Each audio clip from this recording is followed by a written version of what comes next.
They are hostages no longer. Two women freed a short time ago from Gaza, freed from Hamas. Finally, they are safe. And it was exhilarating to see them return. Absolutely awesome. And then a couple of days ago, we had the other younger women who were released after going through God knows what. We're getting an idea of what happened to them. I am glad that they are released. This does not make me reevaluate their captors. Not at all. Take a look at that woman, the most recently released hostage. Who would ever take her hostage to begin with? An absolute animal. Horrible, evil people. They're the only ones. The only ones. Remember, yes, they were released. You have to remember this. That does not make their captors good or decent people. No, they are incorrigible. They are the absolute worst. And they're playing from an ancient terrorist playbook. This releasing of the hostages. We want everybody. We want them all safe and sound. And however they get out, great. But the captors, they should die for what they have done. I mean, take a look at it. Children being taken hostage. Can you believe that there are groups in the United States actually supporting the people who took the hostages or shot into the homes of families where there are children and burned those homes to the ground and slaughtered 1,000+ people at a concert? It's unthinkable. It's barbaric, beyond barbaric. And there must be accountability of the most brutal order, in my opinion. Now, we want to minimize, obviously, civilian casualties and the lives of the innocent, but Hamas started this by throwing rockets indiscriminately into Israel, breaking through that border. Now, there is a fair amount of the world saying, "Oh, but they released the hostages. This is a big step in the right direction." I don't think so, actually. This is a stunt, and terrorists do it all the time. You can look through history, or you can look at actually a film, a classic actually, that was made with great technical accuracy about terrorism. It's from the early 1980s. Sylvester Stallone. A terrorist murders a woman in cold blood. I mean, it's awful. Just ruthlessly shoots her. Please, leave us alone. We've done nothing. You must be very proud. If you will come over... No, you take me! What is it? What is happening? Life. No, René! He's just taking a woman. He's bringing her to the front of the tram car. He has her against the window. What the hell is he doing? He's making the rules, is what he's doing. Be a little closer. I just want to see his face.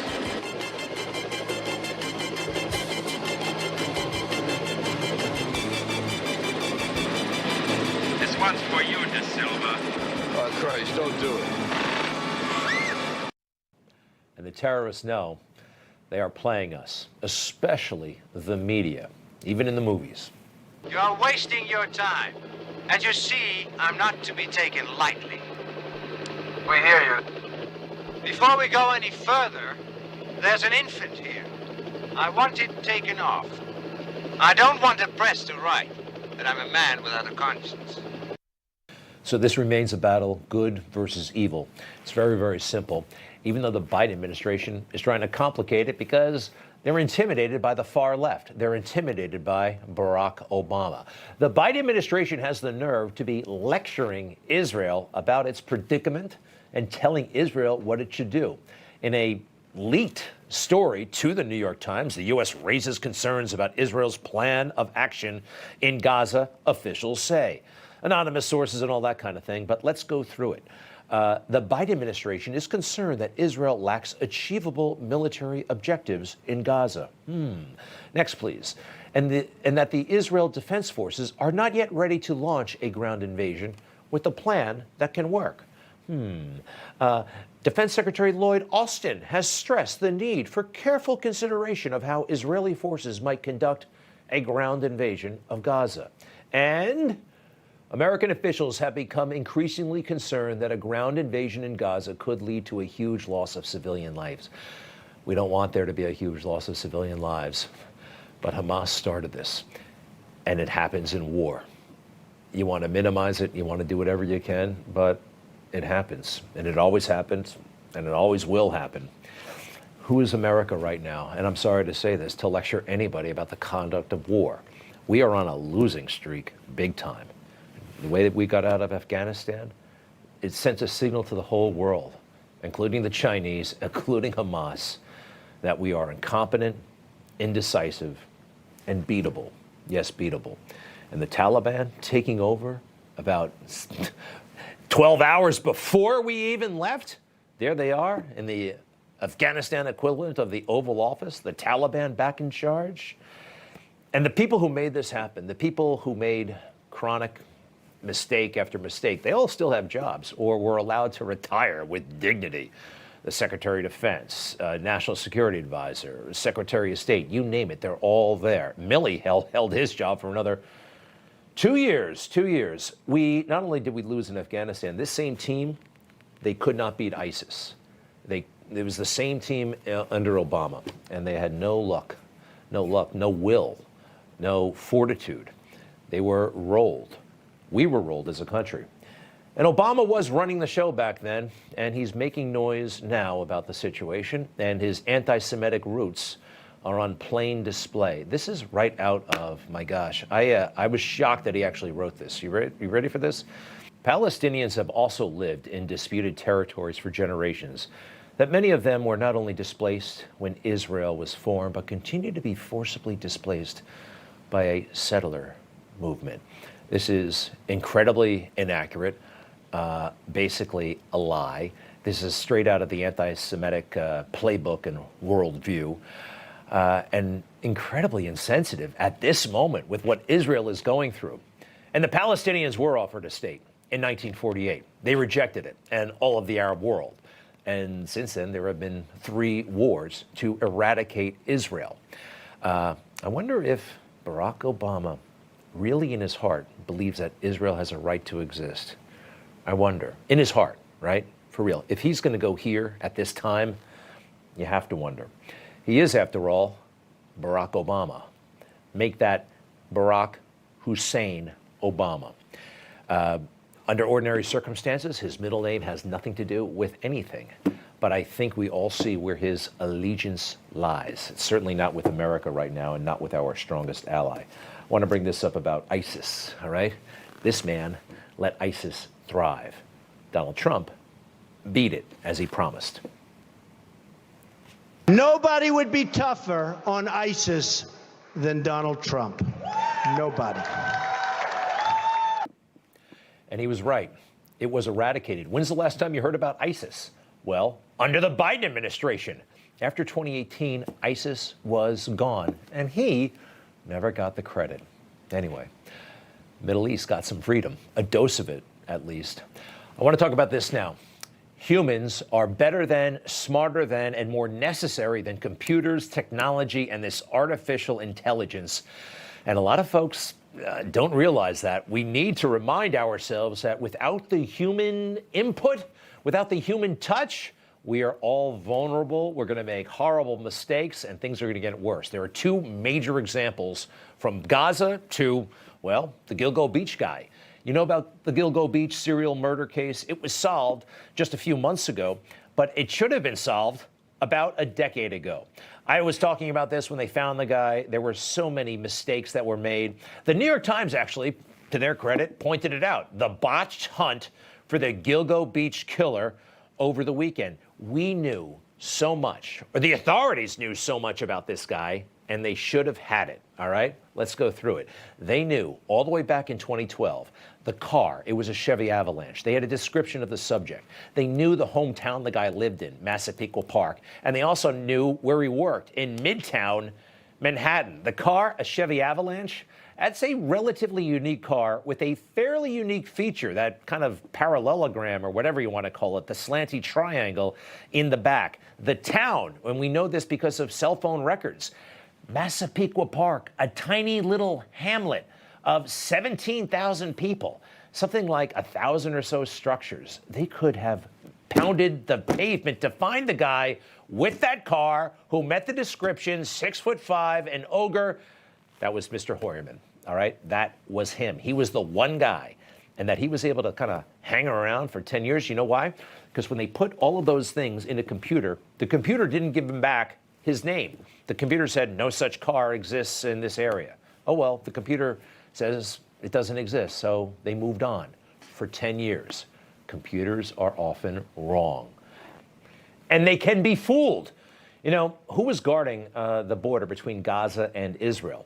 For the most part, unmanned machine gun nests. Yeah, they were programmed to fire if they detected humans breaching the border. But they were easily fooled with drones, and we didn't actually have human beings. Israel did not have human beings looking at the border. They had technology, and the technology failed. We are forgetting the necessity of the human being. We are to be involved in everything. We can't let the machines do the work. Also, I'm sorry, Karine Jean-Pierre asked about the rampant anti-Semitism we're seeing all over the place. She didn't even acknowledge it. Watch. His level of concern right now about the potential rise of anti-Semitism in light of everything that's going on in Israel? So a couple of things. We have not seen any credible threats. I know there's been always questions about credible threats, and so just want to make sure that that's out there. But look, Muslim and those perceived to be Muslim have endured a disproportionate number of hate-fueled attacks. Wow. Unbelievable. This. Talk about deception. The question is about anti-Semitism, which our country is seeing. We are engulfed in it for the first time like this. I don't know, what, the 1930s before World War II in this country? This is crazy. She ignores all of this. And you notice the language. At this time, we see no credible threats, right? The language that they use and trying to talk anti-Islamic behavior into something when it's not a thing, all right? Just like they did, what was that other thing that they were pushing down our throats, right? They wanted it to be a real thing, even though it wasn't. White supremacy! The most lethal terrorist threat to our homeland in recent years is domestic terrorism. Domestic terrorism rooted in white supremacy. The threat right now in this country to the American people are extreme MAGA Republicans. That's the threat. That's the problem. The most prominent threat is the threat of white supremacists. Yeah, a great big lie they keep telling about America in an effort to somehow diminish MAGA, although MAGA has nothing, wants nothing to do with white supremacists. And oh, by the way, there are 6 white supremacists in the entire country. 4 of them are in jail. The other 2 are in the woods. Nobody likes white supremacism. It is absurd, but they've gotten away with it for a long time. This is real.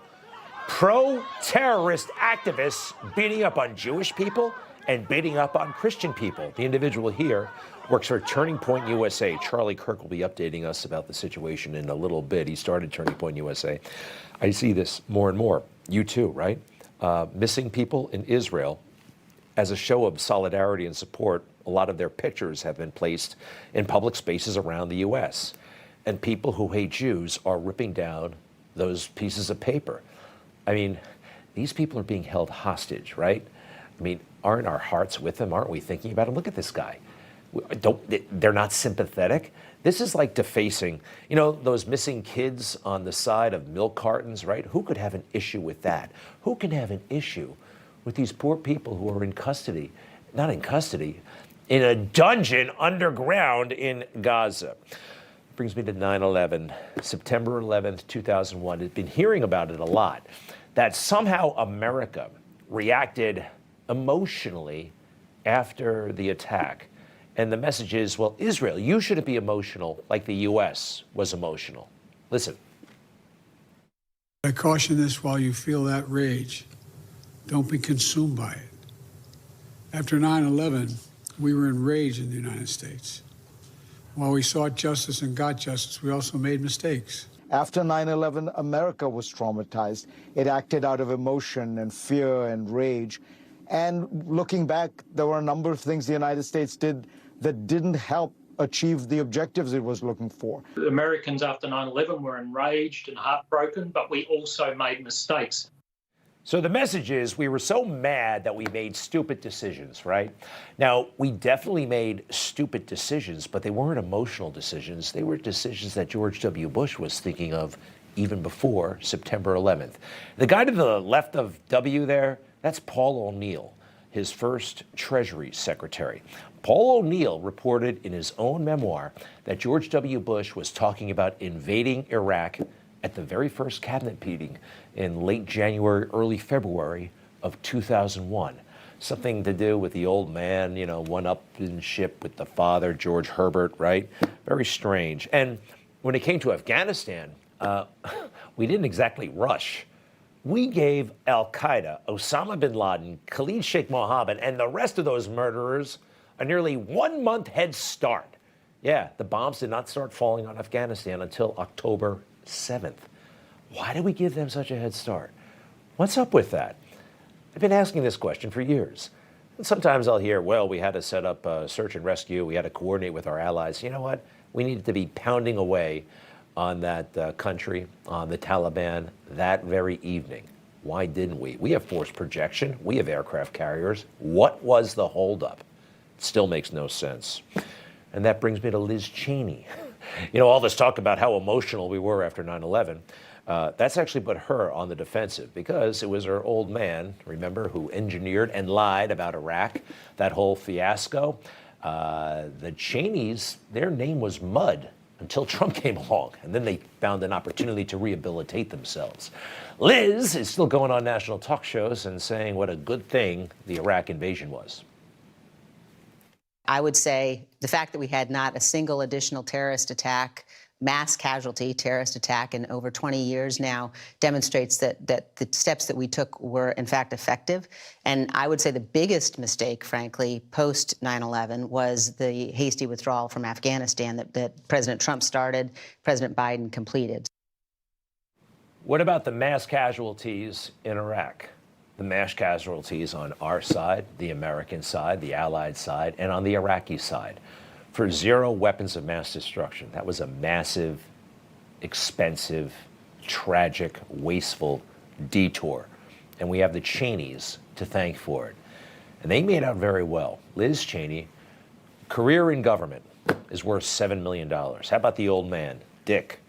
$90 million. Spent his entire, he gets there at the age of 22. He leaves at the age of, 67? $90 million. Very strange, isn't it? Really. Wow. Maybe we all picked the wrong career. Just kidding. We know what we're doing.